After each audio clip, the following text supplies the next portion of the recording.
there, my strikers.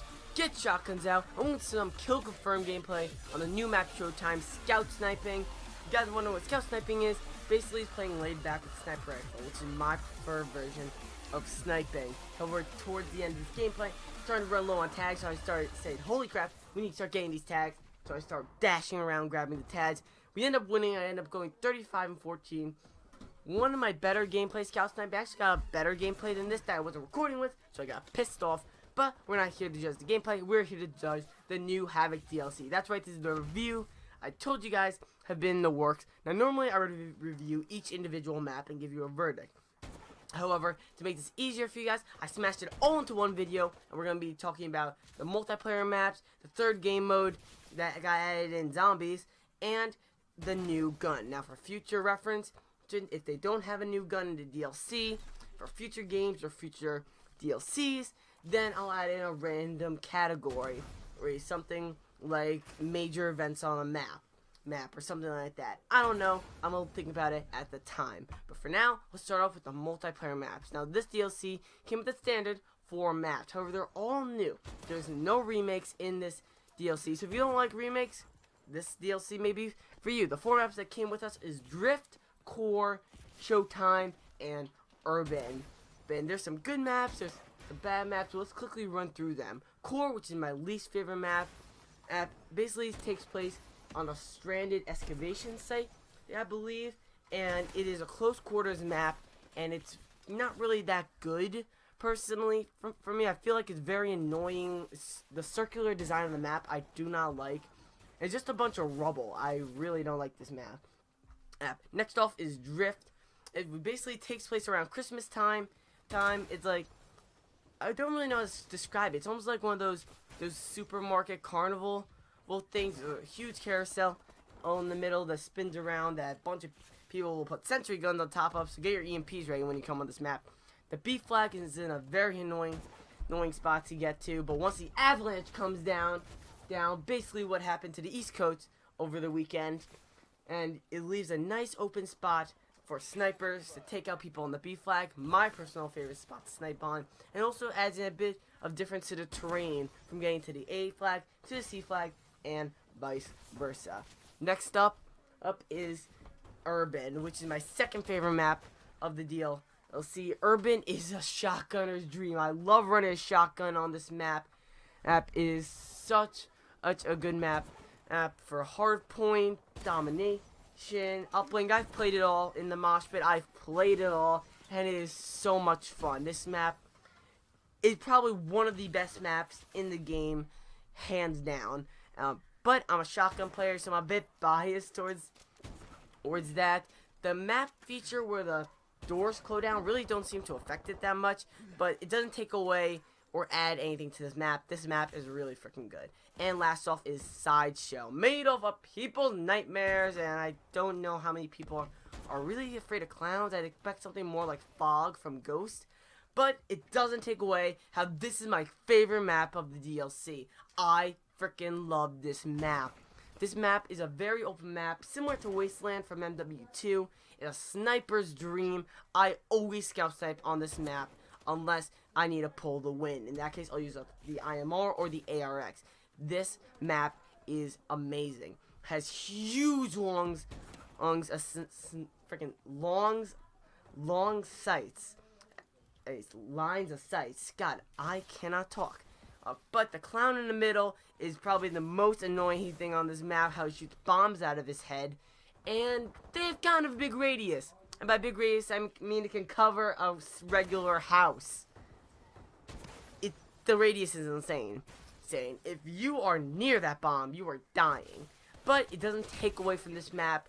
It's a extremely fun map to play on. And I'll have to give the multiplayer maps a 7 out of 10. And it kind of dropped a few points because of core and a little bit from a few tweaks here and there from the maps, but the maps are still extremely good. Highly recommend them if you're going for the multiplayer.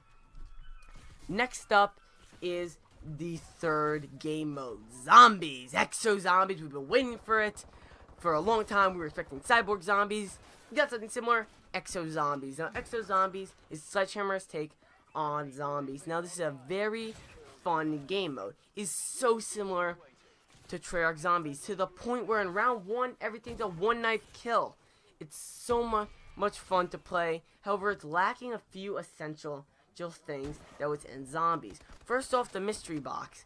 I don't really like it that much, mainly because the guns aren't really that good. However, it doesn't really make it so you gravitate towards one specific weapon. However, some of my favorite things in the original zombies was what me and my friends did. We'd always do the 2-box challenge, and what would make it fun is when we had crappy weapons. I want the great weapons that you wish you had, and the crappy weapons that you hate having. I guess you had that in the AE4, but I want the crap weapons. I know that's something strange to hear, but that's just my personal opinion. I'm a strange person. What are you gonna do? And also, the lack of a pause feature. I have to go on a little bit of a rant here. Basically, you guys will see when I'm uploading my playthrough of Exo Zombies, I have to go out and help my dad shovel snow. I live on the East Coast, and it was snowing like a motherfucker down in here. So I decided, okay, I'll help my dad, I'll shovel a few of our friends' driveways, come back, continue the recording. I come back and I'm dead. I'm freaking dead. Why? Because there's no goddamn pause feature. Why isn't there a pause feature? Simple, fundamental, Sledgehammer. Why? Ooh. But I shouldn't let one simple feature like the pause button, freaking wreck the map or the game mode in general. Exo Zombies is an amazing expansion to the zombies. It'll really hold you over until Treyarch Zombies. But there's not really that much to do on it.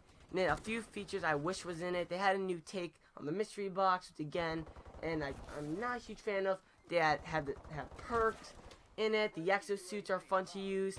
However, there's some exploits on it that Sledgehammer needs to go in and fix. But overall, my experience is a 6.5 out of 10 for the third game mode, Exo Zombies. Very fun game. However, there's some exploits and a few things I don't really like about it. And finally, is the AE4. The AE4, the new weapon that came in the DLC. Now, I am a season pass holder, so I got the gun early. And when I had it, it was ass. And I mean utter ass.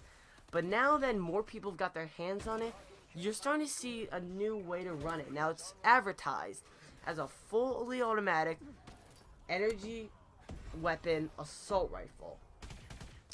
However, it's most effective if you burst fire it. Because the downside of this weapon is the fire rate. The fire rate is ass. It'll never hold up to things like the AK-12, the BAL 27, even the IMR can shoot faster than this weapon. So you're going to want to burst fire this weapon. It makes it really effective. If I gotten 4 variants of the weapons, haven't gotten an elite weapon, I don't even know if there's an elite variant of the AE4. If there is, and it increases damage, give it to me, because this gun is extremely fun to run around with.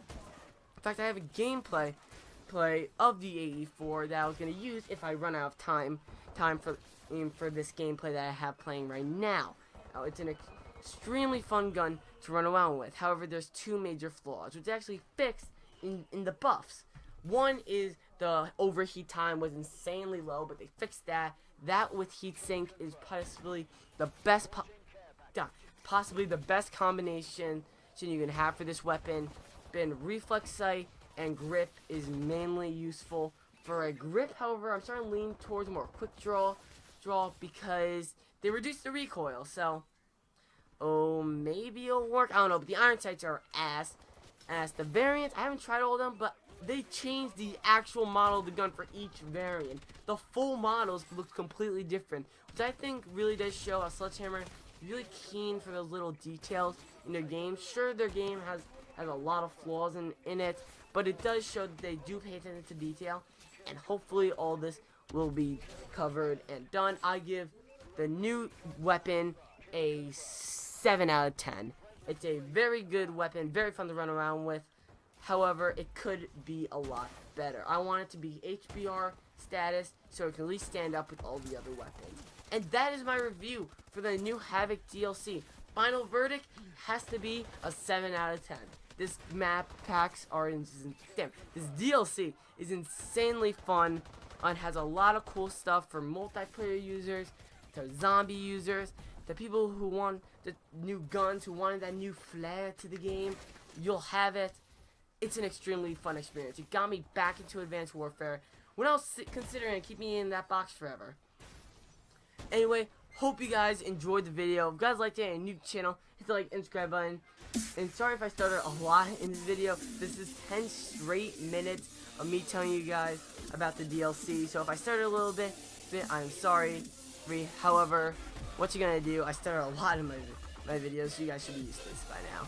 Anyway, hope you enjoyed the video. If you like it and new to the channel, hit the like and subscribe button. Also, see challenge potential with the same buttons. Anyway, I'm Sugar, and I'll talk to y'all later. Peace.